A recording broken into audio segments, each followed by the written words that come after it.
in this series? Well, it was a good day offensively. It was really a good day overall. I thought our pitchers did a really nice job against a really good lineup. Their 3, 4, and 5-hole hitters are as good as we've seen, and but offensively to kind of get it going after really the last couple innings on Saturday and then pretty much all day on Sunday,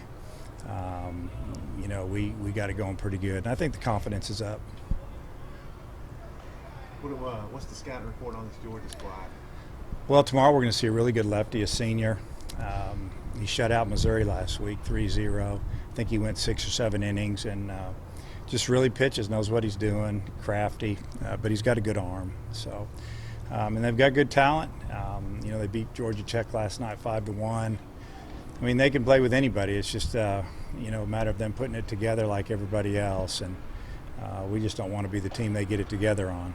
What do you think of the depth of your hitting lineup this year? Did you feel like you might be able to have some 300 guys all around? Yeah, we felt like that our lineup was going to be what I just call deeper and longer and, extended. And basically, it seems like the last couple of years, once they get past maybe the first 5 guys, maybe 6, it's kind of like, let's hope we can get through these guys. Maybe one of these guys can get on and get back to the top. But I don't really feel that way with this lineup.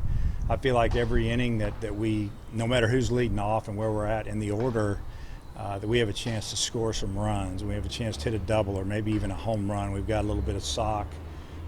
So it's been, it's been good on our end, and I think it's a challenge for teams pitching against us. They really don't get a kind of per se an inning off. Where if they go out and just throw it over the plate, they're going to get through the inning. They've got to make some quality pitches to get us out.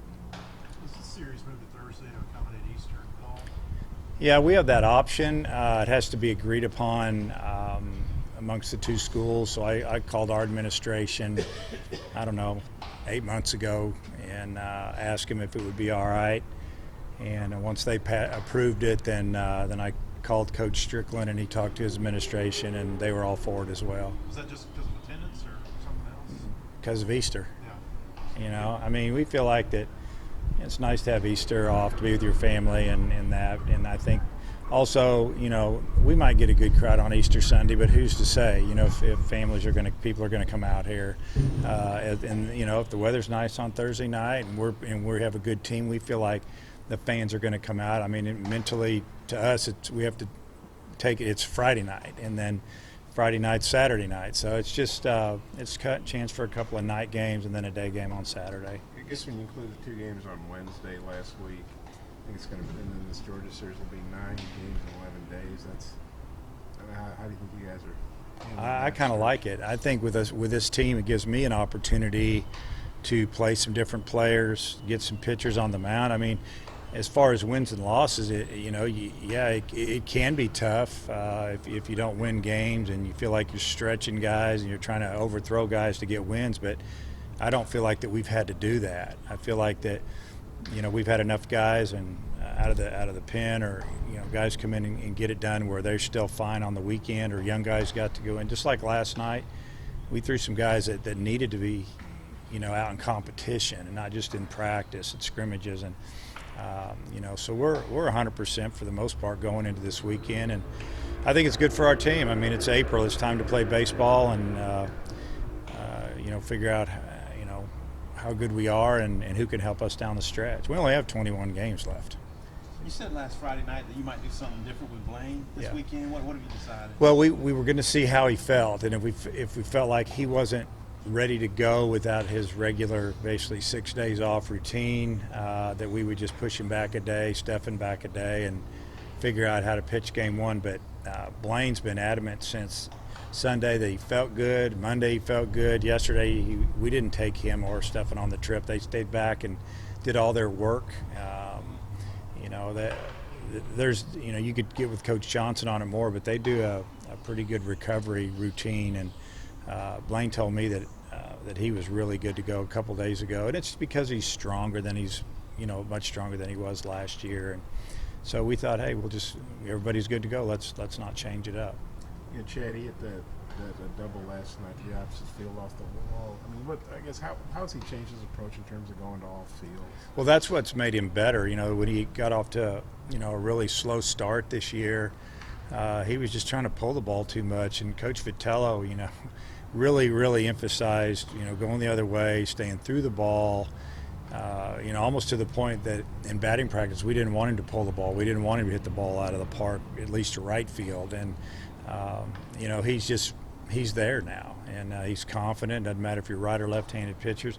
He really laid off a couple of nice breaking balls in the dirt last night. He got behind 2-0 in the count, ended up walking, and he laid off 2 tough curve balls. And, it was really an impressive at bat, just because of the way he's seeing the ball. And but yeah, he's been trying to go the other way, and it doesn't matter, when you're as strong as he is with a bat in your hand, which way you hit it. He can hit it out anywhere. And he's really had it going since the Missouri series.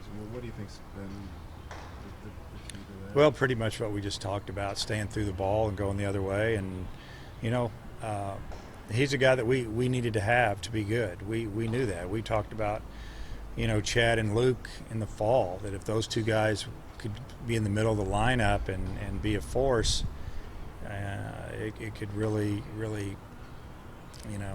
help our lineup offensively and put a lot of pressure on other teams' pitchers and change games with one swing. And that's kind of what's been going on the last few weeks. And Chad was the key.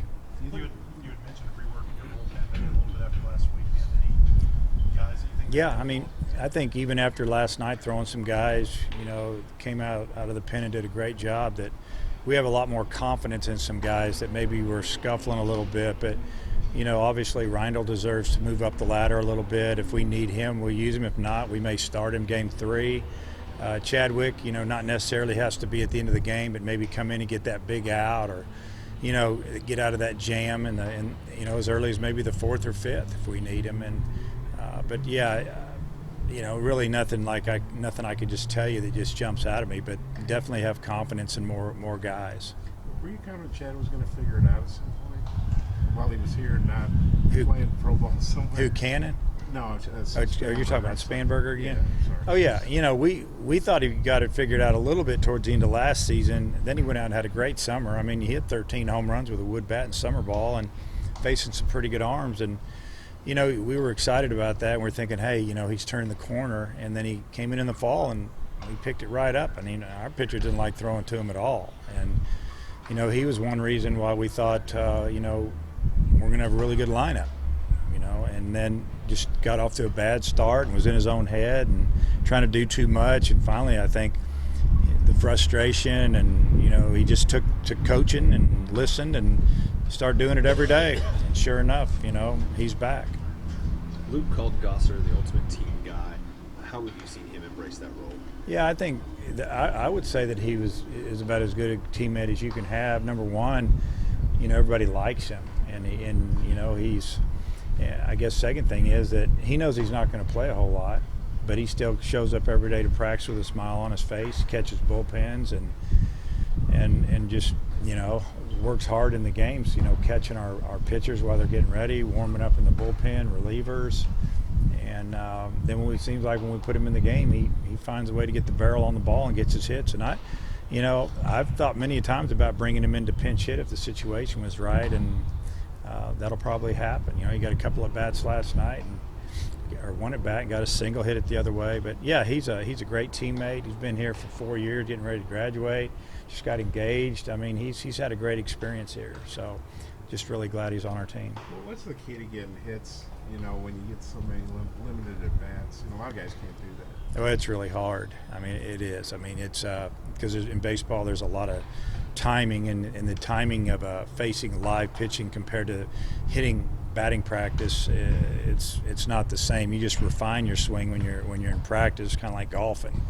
A lot of guys can hit a golf ball pretty good at the driving range, but you put about 10,000 people around them, and it's going to be in the trees or mishit or topped. It's kind of the same here. So basically, what it is being able to stay focused, and when you get your name called, to just drown everything out and just kind of be in the moment and be focused, and that's what the best pinch hitters can do. It seemed last weekend after they lost, your players almost seemed angry about the series, not necessarily down or anything. Yeah. Did you notice that? Yeah. Well, I mean, all you got to do is look at how it went down. I mean, for 16 innings, we kicked butt, and then for 2 innings it didn't happen, and then the next day they they made 4 really good plays, and their pitcher never threw the ball in the middle of the plate, and they got us. And so that's just called frustration, and we felt like that we should have won the series. I mean, obviously we should have. I'm not saying we're better than LSU, but on the first 2 days we felt like we were for a game and then 3/4 of a game, and but we didn't finish. So maybe they learned something, and you know, like I said, it almost happened to us at Alabama. It almost happened to us at Missouri, and it finally got us. And you know, now that it's happened, hopefully it doesn't ever happen again with this team. But yeah, I'm sure they were upset. I mean, mad, disappointed, whatever you want to call it. But I think going out and playing yesterday on the road in that environment and getting a win, it's behind us now. We're just looking forward to playing Georgia. I feel like a quick turnaround helped them maybe than having. Oh yeah, that's the beauty of baseball. You know, if you're playing football and it's on a Saturday and you have a 10-point lead with 2 minutes left and they score, kick it onside, go down, score again, you're sick, and you got to wait a whole week to play somebody else. We got a chance to get that kind of that nauseating feeling out of your stomach, you know, a little quicker, and I'm just glad we played well and we did it.